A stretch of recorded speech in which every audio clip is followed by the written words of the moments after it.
How do you value your work?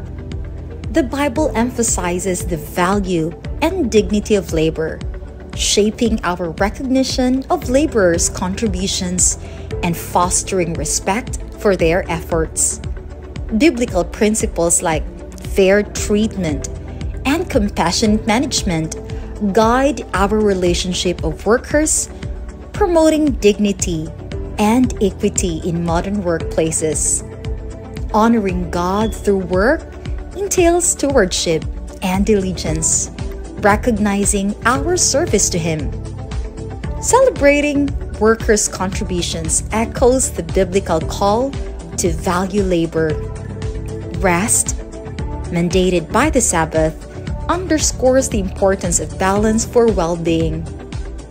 How can workplaces cultivate both productivity and employees' well-being? Share your thoughts in Value of Work today on Good Morning Pastor.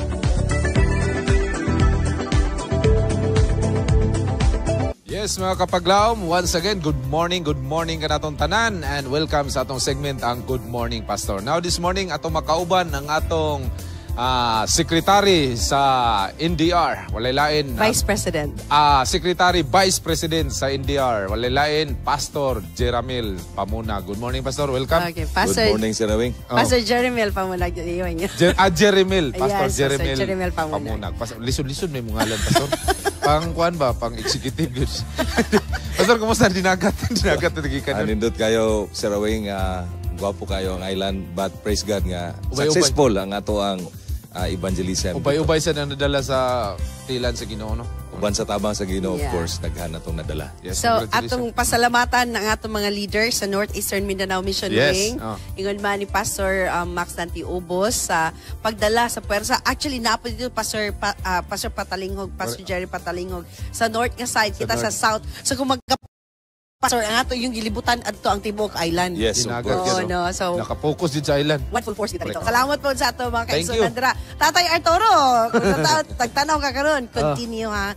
Padayon ta, lahotay ta. Praise God. Pastor, ang imo mga greetings before ta mo proceed sa atong mga basig na kay i-greet. Thank you so much. Akong gigreet ang tanan nato nga mga televiewers karon nga buntag, especially sa atong mga kaigsuonan din ha sa mga Facebook nagtanaw o sa akong of course conference nga WMC nga diha pagkugikan o sa akong family nga nagtanaw karon nga buntag, and hopefully naata sa maayo nga kahintang niining ato ang adlaw nga ipapahulay o malipay ta nga makasimba ta sa atong Ginoo karon nga adlaw. So happy Sabbath kaniyong tanan o God bless sa ato ang mga loved ones diha. Pastor, this week we celebrated Labor Day, wherein we recognizes the significance, contribution nga gihatag sa atong mga worker. Kung sa elementary pa nga mga teacher, no, ilan yung gi-orient ang mga kabataan nga natin, mga community helpers. They're actually helping the nation building. Sa ito pa, Pastor, we're really giving them the value or recognizing their value. Amen. Unsa man po, Pastor, when it comes to biblical perspective, unsa man yung value of work nga ginitawag, unsa dignity of work nga, kung mayroon ta, Bible siya base nga mga principle.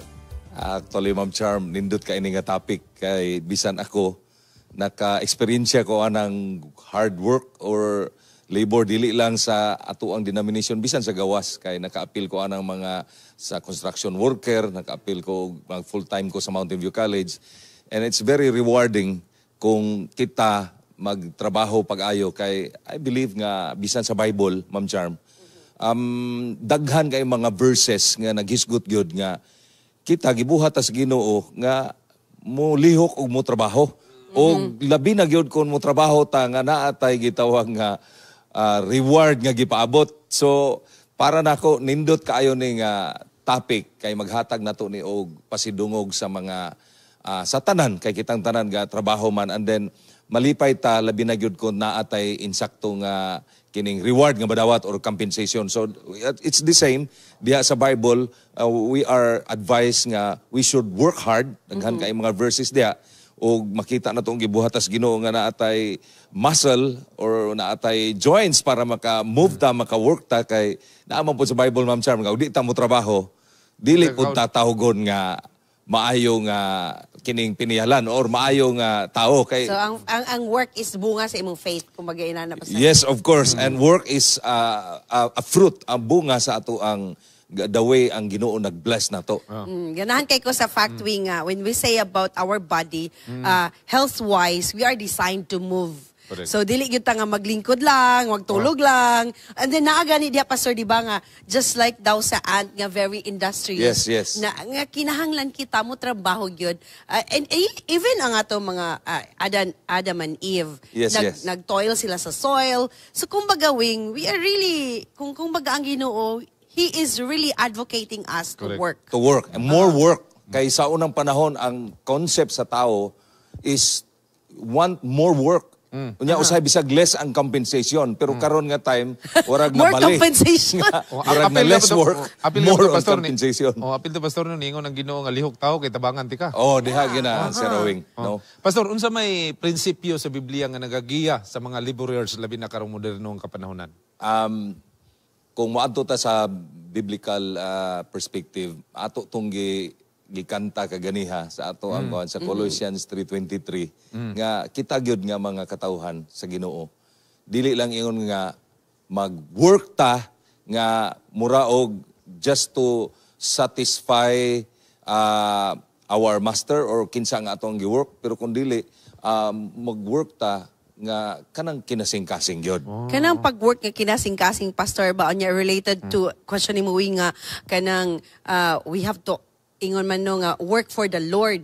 Pero how does it look like nga para i-honor nato ang Ginoo Correct. sa atong mga trabaho? Yes, of course na kabalo man gyud ta nga every kanang work na gyud tay mga buluhaton, naatay ug sa uban pa nga dagko nga mga company, Ma'am Charm, naatay gitawag job descriptions. Job description. So naatay himuon ana nga day, and then nindot po kayo nga og mahumana to naghimo ana nga tibok nga day, pag human sa adlaw makaingon ka, wow, unsa ka fruitful, fulfilled ang akong trabaho, kay matag usa na to lahi-lahi man ta og responsibility. So kung ato nang himuon ang atong responsibility, labi na gyud heartily, makita ginato nga we deserve that kining compensation niya. Kung tagaan ta na then malipay ta kay bisag unsa ka kapoy sa trabaho, Sir Awing, Ma'am Charm, ako na experience sa una, basta makadawat pud ta sa atong suhol nga insakto, tipong kayong tamiisa kayo paminawon. Pero na po Charm bang moingon din nga kani trabaho ra ni ako wa na murag wa na sa ang kanang relasyon ba? Unay harmony sa imuhang kuan, mapiktuhan gyapon no. And I think that because God is a God of order and harmony, so I think one way of honoring Him, you can confirm this, Pastor ha. One way of honoring God through our work is being a good co-worker to your colleagues. Kung asa maka ingon ganina ni Sir Sir Kaliba nga, don't be a troublemaker. Tama. O di ba then kung dili mo follow ka sa rules. Correct. Kung ingon nga alas 7 ang tingtunga, Yes. that is being faithful to the work that is given to you. Correct. Sumuto nga kag alas 7. Say malit ko. Di ba inana no? So kumbaga I think honoring God is honoring the rules and policies of the company. Correct. So as a Christian, Yes. as a Christian, it should not be an excuse nga okay, I serve God, I serve in the church, pero napabayaan na to ang atong Trabaho. work. Nga, people will see, uy, unsa man ni siya nga klase sa worker. Ano, no? Lagi. So, it should be balanced mga kapaglaw. I don't know if you agree on this, Pastor. Agree gyud ko ana, Ma'am Charm. Labi na gyud sa in relation sa ato ang mga colleagues. Diha man gyud sa workplace, mo bitaw nang gibutang gyud sa Ginoo og heartily. Kay Lagi. dapat naa gyud relationship nga na mold or na build diha. Kay lisod man ang magtrabaho ka nga wa pug kay tanaw-tanaw sa imong kauban diha sa workplace. Og aside from that, we are told nga og mo trabaho ta naatay employer or naatay gikuanan atog yung sundon ug atog yung tumanon kay mao man na ang gisulti kanato ug diha pud ta mahimo nga mabuhi mo nang uban maingon nga laban ta kay diha man ta nabuhi diha man pud ta na nahimong malampuson. So ato lang himuon, so aron mahimo na siya nga malampuson ta, then work well with your colleagues, follow the rules, mauna nga, musunod ta sa, buhat taman sa atong mahimo. Kay steward man ta, Pastor. Yes, no? of Kay course. this is the gift given by God sa to atong trabaho. Pastor, kanang unsa man to kanang konsepto nato nga kanang ang laborers, di ba, na maginay holidays, na man ay pahulay niya kita. Unsa na to pagkunik sa adlaw ipapahulay labi na sa pagsimba nato? Ang pinaka-nindot gyud sa usa ka kanang gitawag mga kapaglaom o kanang pagtrabaho kanang yung tagaan kag pahulay. Para nako dako kay nga blessing kay nakatrabaho ko sa una og construction worker, murag construction murag mabugto ang akong abaga kay labi na gyud og mag-aswat ka og simento. Perte yung paita kayo. So ako nakita gyud nga kanang pagpahulay mas dako ta og mahimo kung papahulayon ang atong mga worker. And I am really happy nga ang atong government naghatag nato og kining time nga makaresta niya. Gi-recognize pa gyud ang tanang mga workers. Naay mga daghan kay balaod ana nga ang atong mga worker, Sir Awing, ma-protected pud sila o matagaan pud sila og maayo nga kinabuhi. Mao nga para nako in relation to Sabat, maayo jud kaayo nga ang Ginoo gitagaan tag one day of rest. Yeah. Unom ka adlaw trabaho ta, pero sa adlaw nga ikapito gihatag na sa Ginoo nga makapahulay ta, may gani wala na baliha sa Ginoo nga unom iha ni ato usara ka adlaw. Salamat ko ana si Rawing ug Ma'am Charm. Pero ganahan ko, Charm, katong sa vlog ni Dr. Willie Ong nga sa research na kuha niya research nga ang Seventh-day Adventist nga mga member mutaas ang kinabuhi kumpara sa lain kung kay 8 more years. Nakakita ka to. One Sabat ka sa a week. Yes. Pero makahatag og 8 years more extension sa kinabuhi. Amen. Yeah, right? Kaya kung Salamat, bati Pastor. magina sa isa ka semana. Muna, naagyo, naghatag ang Ginoo og sumbanan na to. Correct. Diba, Pastor? He made miracles on 6 days, but he rested on a Sabbath. One Sabbath Kanindot day. kayo. Pastor, your message to our viewers right now. Pasalamat sa Ginoo nga iyatang gitagaan mga kapaglaom og kinabuhi nga nindot kay nga tanan.